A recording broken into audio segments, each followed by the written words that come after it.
हिंदू धर्म के सबसे बड़े महापर्व महाकुंभ का आगाज हो चुका है। प्रयागराज के त्रिवेणी संगम पर जहां तीन नदियों का मिलन होता है, गंगा, यमुना और सरस्वती, और इन तीन नदियों के संगम की वजह से इसे त्रिवेणी संगम कहा जाता है, जहां पर प्रति 12 वर्ष में कुंभ का आयोजन किया जाता है। पर इस बार का जो कुंभ है वो महाकुंभ है, जो कि 144 साल बाद आता है। तो इस कुंभ का बहुत ही ज्यादा महत्व है। इसी वजह से यहाँ पर करोड़ों की संख्या में आपको श्रद्धालुओं की भीड़ देखने को मिलेगी, जो कि रेलवे स्टेशन से लेकर संगम घाट तक आपको जहां देखेंगे वहां बस भीड़ ही भीड़ नजर आएगी। मेरा नाम है संजय सिंह और आज है 13 जनवरी 2025 और मैं आया हूं प्रयागराज महाकुंभ में। और आज प्रयागराज में महाकुंभ का पहला दिन है और पहला शाही स्नान है, तो मैं आ चुका हूं यहाँ प्रयागराज में। यदि आपको त्रिवेणी संगम पहुंचना है तो सबसे अच्छा जो मार्ग है वो आपको रेलवे मिलेगा।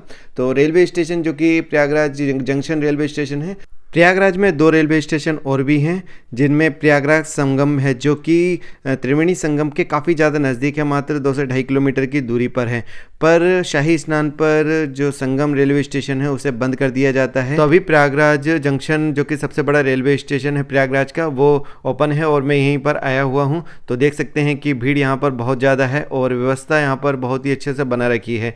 पहले ट्रेन को खाली होने दिया जाता है और जब ट्रेन पूर्ण तरह से खाली हो जाती है उसके बाद में जो ट्रेन में चढ़ने वाली सवारी है उनको अलग गेट से निकाला जाता है। तो इस तरह से कहीं भगदड़ ना मच जाए, इस वजह से उन्होंने यहाँ पर इस तरह की व्यवस्था की रखी है, जो कि बहुत ही उत्तम है। प्लेटफॉर्म पर यात्रियों को बहुत देर तक रोका नहीं जाता है और जल्द से जल्द ट्रेन का प्लेटफॉर्म खाली करवा दिया जाता है और सभी यात्रियों को बाहर निकाल दिया जाता है। ये देखिए, हम लोग यहाँ से सामने से निकल के आए थे और यहाँ पर भी अधिक देर खड़ा नहीं होने दिया जाता है और यहाँ से तुरंत ही आपको भेज दिया जाता है, प्रस्थान करवा दिया जाता है, ताकि जो रेलवे स्टेशन है वो जल्द से जल्द खाली हो सके। और यहाँ से करीबन 8 किलोमीटर जो कि त्रिवेणी संगम है वो है, उसकी दूरी है और वो सब आपको सिर्फ पैदल चलकर ही पार करना होगा।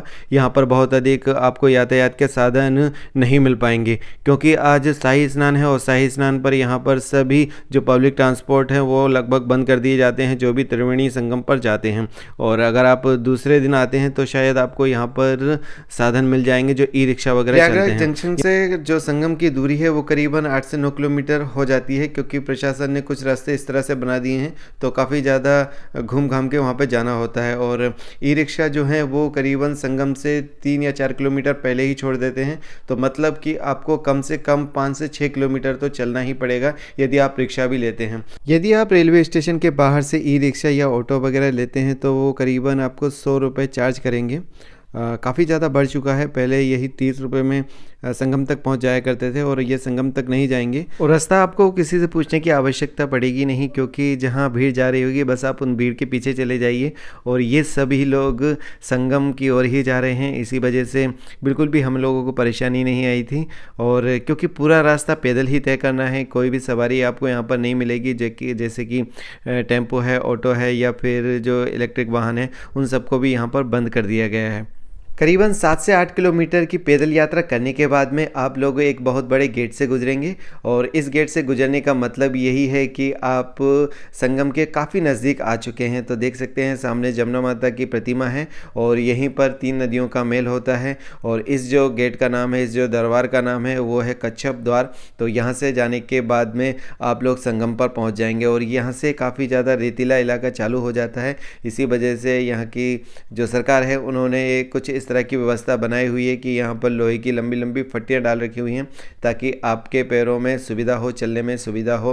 तो संगम घाट पे पहुँचने से पहले आपको कुछ यहाँ पर छोटी मोटी दुकानें मिल जाएंगी, जहाँ से आप प्रसाद वगैरह ले सकते हैं। और संगम में स्नान करने के बाद में तांबे का लोटा चढ़ाने की प्रथा है, जिसके बाद में आपका जो कुंभ स्नान है वो पूर्ण हो जाता है। तो यहाँ से आप लोटे ले सकते हैं, छोटे छोटे लोटे मिल जाते हैं तांबे के, जो 30 रुपये से लेकर 60 रुपये के बीच में मिल जाते हैं।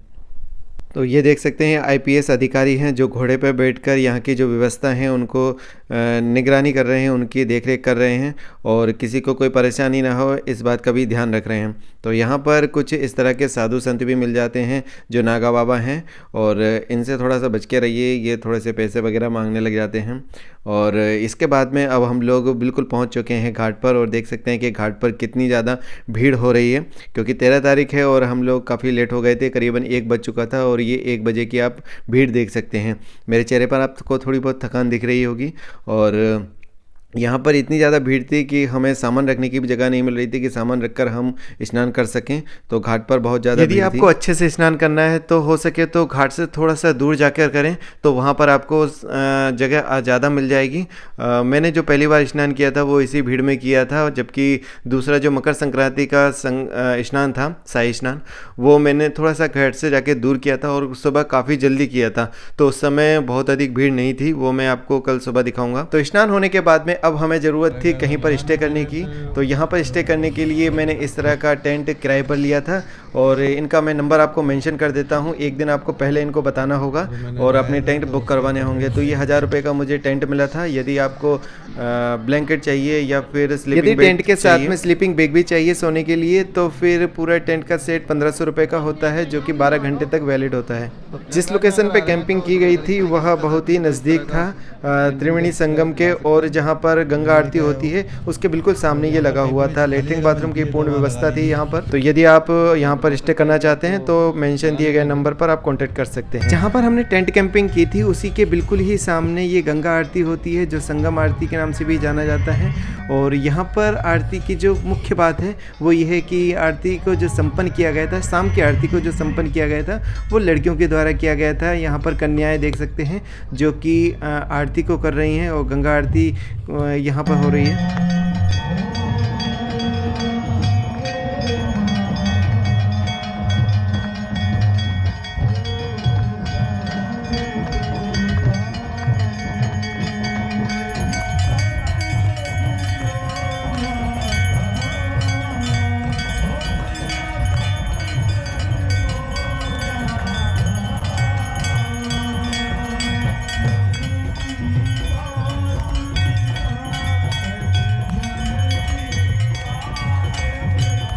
और ये जो आरती होती है वो बड़े हनुमान जी, जो नाम आपने सुना होगा, जो कि सबसे बड़ा मंदिर यहाँ पर बताया जाता है। और ऐसा भी कहा जाता है कि यदि आप त्रिवेणी में स्नान करते हैं तो आप सबसे पहले बड़े मंदिर आइए और यहाँ पर इनके दर्शन करिए, उसके बाद में ही आपकी यात्रा को सफल माना जाता है। पर अभी हाल फिलहाल में जो बड़े मंदिर है उनको बंद कर दिया गया है। जो शाही स्नान होते हैं उस समय बंद कर दिया जाता है क्योंकि श्रद्धालुओं की भीड़ बहुत ज़्यादा हो जाती है। और देख सकते हैं कि इस तरह की यहाँ पर आरती हुई थी। Hello everyone, hope you having amazing day. So today is a Makar Sankranti festival and also have a Mahakumbh second Snan. So you can see the lots of crowd here. And this is the Ganga Triveni Sangam Ghat.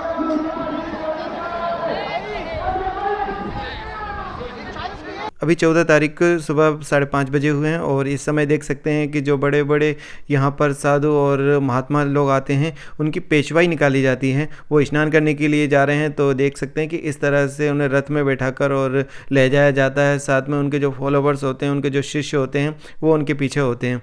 तो उनके लिए एक अलग से path बनाया गया है जहाँ पर सामान्य लोग नहीं जा सकते हैं, आप सिर्फ दूर से ही उन लोगों के दर्शन कर सकते हैं। तो ये सामने देख रहे हैं। तो अभी स्नान भी हो चुके हैं, जो पेशवाई यहाँ से निकल है उनके भी दर्शन कर लिए हैं। तो अब समय हो चुका है आरती का और अभी सुबह के करीबन 6:30 बजे हुए हैं और जहां टेंट कैंपेनिंग की थी उसी के बिल्कुल सामने ये आरती हो रही है।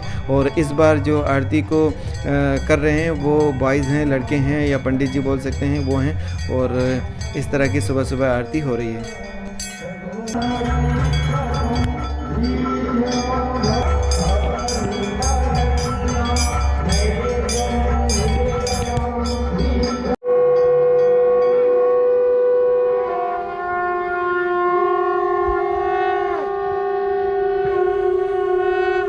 तो सुबह के करीबन 10 बज चुके हैं और अब आप देख सकते हैं कि श्रद्धालु लोगों का कितना आगमन हो चुका है। और संक्रांति का ये दूसरा शाही स्नान है और देख सकते हैं कि कितनी अधिक मात्रा में भीड़ होती जा रही है। और जैसे जैसे समय निकलेगा, दोपहर होगी, भीड़ और भी अधिक हो जाएगी। तो अब हम लोगों की ट्रेन जो है वो 11:30 बजे की है। तो हमें जल्द से जल्द स्टेशन पहुंचना होगा और स्टेशन पहुंचने में करीबन 2 से 3 घंटे लग जाते हैं यदि आप कंटिन्यू चलते हैं। और इस तरह से बीच में नागे बाबा भी मिल जाते हैं और इन पे थोड़ा सा ध्यान दें, ये चढ़ावा पे ज़्यादा ध्यान देते हैं। और प्रयागराज में अगर साफ़ सफाई की बात की जाए तो काफ़ी ध्यान रखा गया है और इस तरह की कुछ प्रदर्शनियाँ भी लगाई गई हैं जो रास्ते में चलते हुए आप देख सकते हैं। रेलवे स्टेशन की अगर बात की जाए तो बहुत ही अच्छी तरीके से यहाँ पे व्यवस्था बनाई हुई है। अलग अलग दिशाओं के लिए अलग अलग गेट बनाए गए हैं और जब तक ट्रेन खाली नहीं हो जाती है तब तक किसी पैसेंजर को यहाँ पर आने नहीं दिया जाता है। ट्रेन खाली होने के बाद में फिर पैसेंजर को आने दिया जाता है, तो भीड़ भाड़ ना हो इस बात का पूर्ण ध्यान रखा गया है। और देख सकते हैं कि अभी हम लोगों की ट्रेन आ चुकी है और प्लेटफॉर्म पूरा खाली है, तो इस तरह की यहाँ पर व्यवस्था बहुत अच्छी से बनाई गई है। तो यदि आप चाहते हैं कुंभ में आना तो ज़रूर आइए। हो सके तो शाही स्नान जब होते हैं उन दिनों को छोड़ दीजिएगा क्योंकि उन दिन काफ़ी ज़्यादा भीड़ हो जाती है। तो आशा करता हूँ कि आप लोगों का मंगलमय यात्रा रहेगी अगर आप यहाँ पर आते हैं।